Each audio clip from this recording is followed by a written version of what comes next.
Hi, Hi, how are you? Very nice good. to How are you?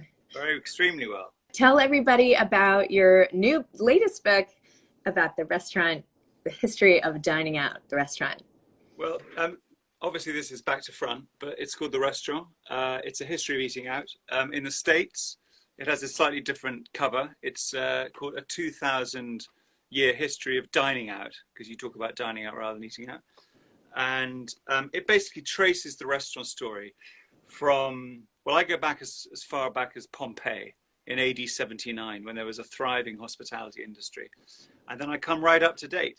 Although I have to say, I come up to date about 3 or 4 weeks ago. So, whilst I look into the future at the end of the book, I did that without knowing, that we would have a crisis like we are at the moment. And you might think it's quite extraordinary.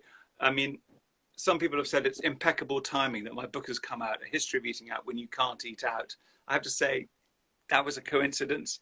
I think the publishers and I were slightly worried, but actually, I think it's a great time to think about it because some of the restaurants that we knew a few weeks ago might well be history. And if we can't eat out, then I think we can enjoy the story of hospitality vicariously through books like this. And I think it's a great time to, on my podcast, my Instagram live, every week on Tuesdays and Thursdays, I'm speaking to chefs and finding out what they're up to.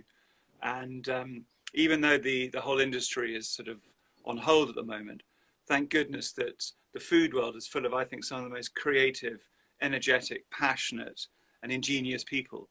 And if they can find a way of getting back up and running, then I think we have some hope. And I think, as you know, from all the chefs and food writers, there's lots of creative ideas out there. People are going to have to reinvent the wheel in a way, but hopefully we'll get a vaccine one day. But anyway, yeah. So that's my book. Wow.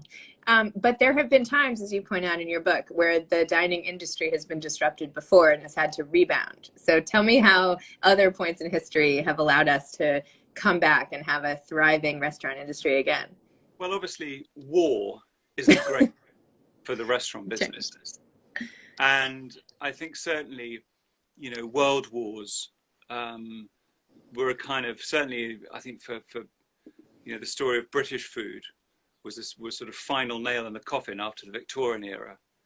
And once we had rationing imposed, where we really had to limit the food that we ate, and in order to cope with rationing mentally, we needed to limit our expectations, because there's nothing worse than being permanently exasperated by the lack of good food. So if you condition yourself to appreciate and put up with the best that you can get, then you get through it. So, but Britain after the Second World War, and I think a fair amount globally, it was a fairly bleak scene. But it took several decades, and it took some very entrepreneurial minds to get the dining scene going again. I mean, in England, we had the Roux brothers who turned up at the end of the 60s, spying an opportunity and starting a kind of rebooting fine dining in French gastronomy. But then around the world, we've seen ingenious inventiveness from people. The guy who basically invented conveyor belt sushi started in Osaka in the 1950s. And that was inspired by a visit to his local brewery, where he saw the Asahi beers going around the factory on conveyor belts. And he thought, well, that's a really clever way of moving food from kitchen to table without having to have too many staff. I think that some of the most exciting moments in dining have come out as a result of crisis. The French Revolution sliced off the heads of the aristocrats, and in doing so, it made a huge amount of staff redundant. And the houses of the French aristocracy were run like smart hotels. People who understood budgets, and people understood how to serve, not to mention how to cook, whether it was pastry or being a mainstream chef. And a lot of those people from the aristocratic houses, some of them fled to England, others didn't feel they needed to go into exile, went to Paris and opened restaurants. And while the restaurant scene in Paris is not just because of the French Revolution. There were hundreds of restaurants, of more restaurants after the French Revolution than there were before. And then also, I think, I mean, it's not exactly crisis, or you could say the counterculture situation in the 1960s in the United States was the situation into which the great Alice Walters emerged and created Chez Panisse. And certainly she was a sort of left-wing firebrand, anti-war campaigner. All of her friends were of that ilk, be they journalists or artists, and they would congregate together. She would eat for them, cook for them, and they loved it so much. She loved it so much, she opened a restaurant.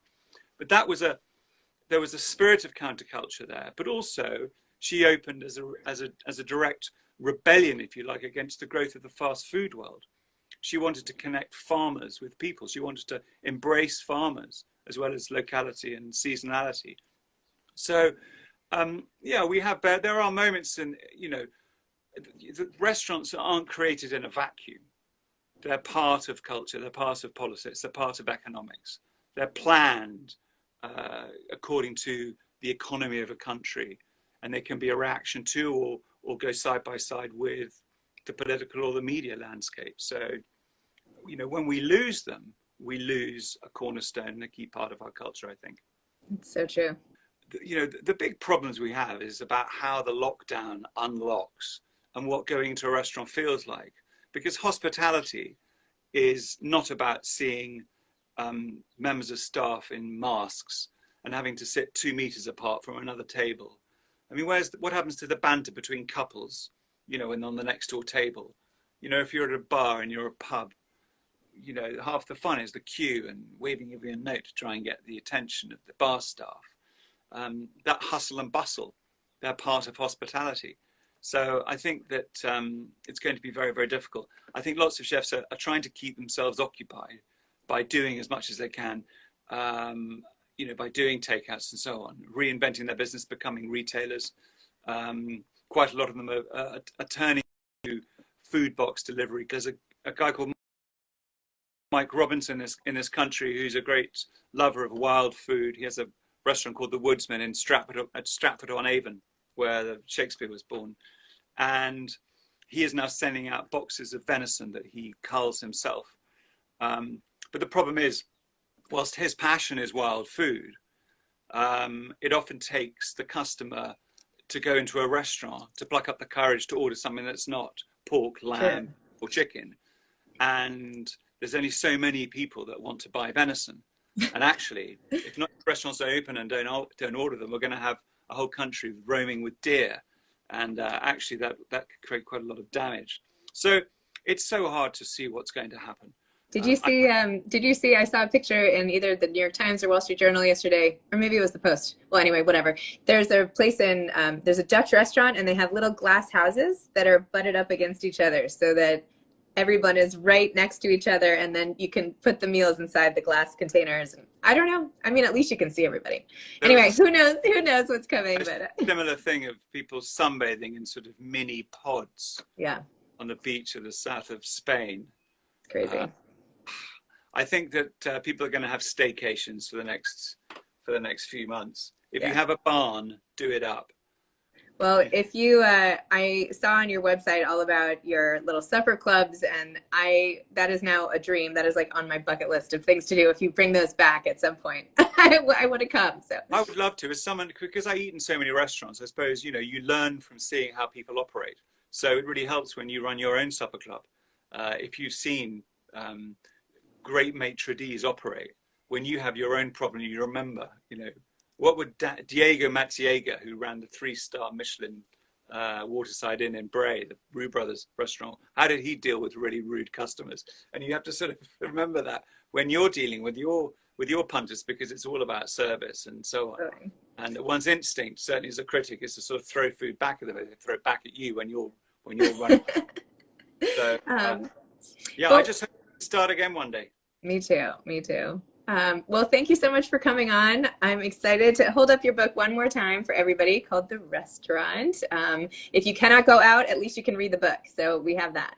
There we go. Use it as a fan. Use it as a fan. Use it as a doorstop. Put it in your kitchen. All right. Thank you so much for coming on the show. Pleasure. Lovely. Thank you. Okay. Bye, William.